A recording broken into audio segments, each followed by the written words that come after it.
Hello friends, तो नमस्कार। मैं कीर्ति कंचन ब्लॉग स्वागत करती हूँ वैष्णवी देसी सॉन्ग पर। तो हम है रंजना, हमारे चैनल का नाम वैष्णवी देसी सॉन्ग और दीदी का चैनल का नाम है कीर्ति कंचन ब्लॉग।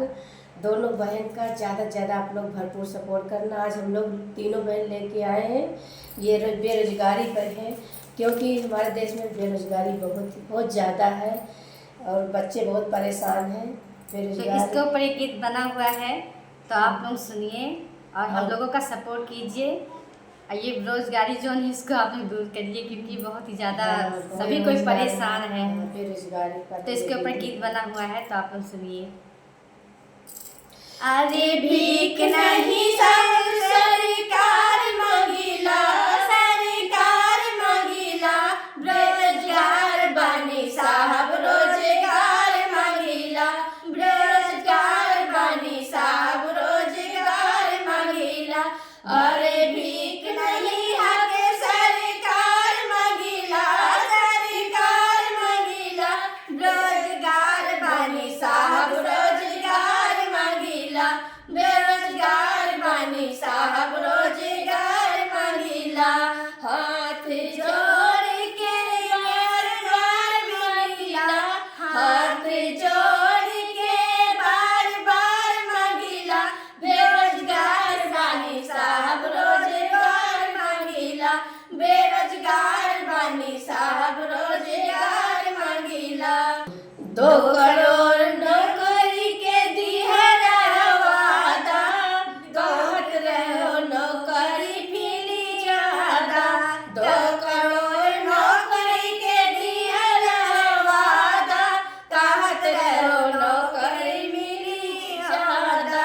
हाथ जोड़ के बार बार मांगिला, हाथ जोड़ के बार बार मांगिला, कहत रहो कि कहत रहो बेरोजगार बनी साहब रोजगार मांगिला, बेरोजगार बनी साहब रोजगार मांगिला।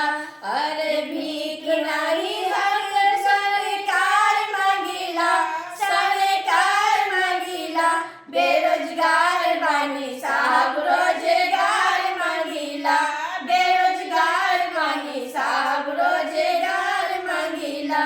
हाथ जोड़ के बार बार मांगिला, हाथ जोड़ के बार बार मांगिला, बेरोजगार बनी साहब रोजगार मांगिला, बेरोजगार बनी साहब रोजगार मांगिला। नून तेल पैसा न उधार मांगिला, न उधार मांगिला, बेरोजगार बनी साहब रोजगार मांगिला, बेरोजगार बनी साहब रोजगार मांगिला।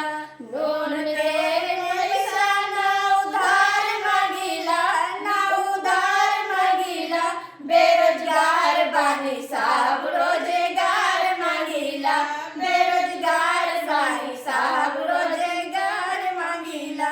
अरे भीख नहीं हक सरकार मांगिला, सरकार मांगिला, बेरोजगार बनी साहब रोजगार मांगिला, बेरोजगार बनी साहब रोजगार मांगिला। हाथ जोड़ के बार बार मांगिला, बार बार मांगिला, हाथ जोड़ के बार बार मांगिला, बार बार मांगिला, बेरोजगार बनी साहब रोजगार मांगिला, बेरोजगार बनी साहब रोजगार मांगिला। उमर अधिया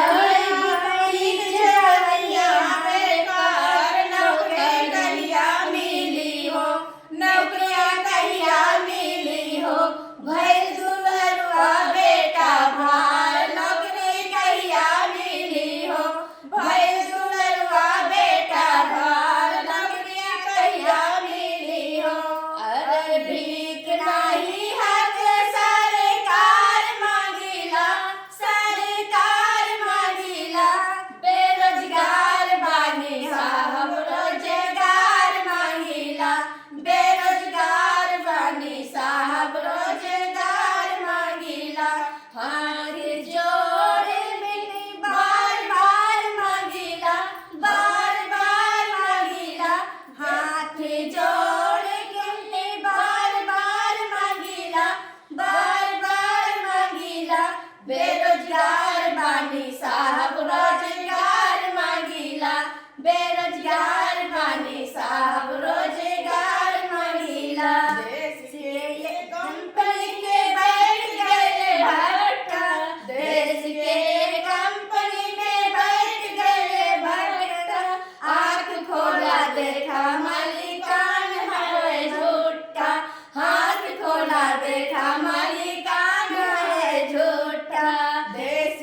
बेरोजगार बानी सब रोजगार मांगिला।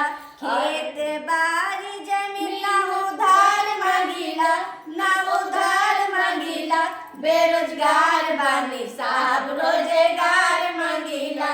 बेरोजगार बानी सब रोजगार मांगिला। अरे भीख नहीं हक सरकार मांगिला, सरकार मांगिला। बेरोजगार बानी सब रोजगार मांगिला। बेरोजगार बानी सब रोजगार मांगिला।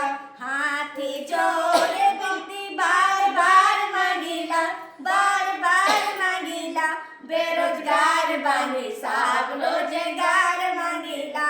बेरोजगार बानी सब रोजगार मांगिला। तो दोस्तों ये गीत कैसे लगा है आप लोग कमेंट करके जरूर बताइए। हम लोगों का आप लोग सपोर्ट कीजिए, वैष्णवी देसी सॉन्ग इस चैनल का आप लोग ज़्यादा से ज़्यादा सपोर्ट कीजिए।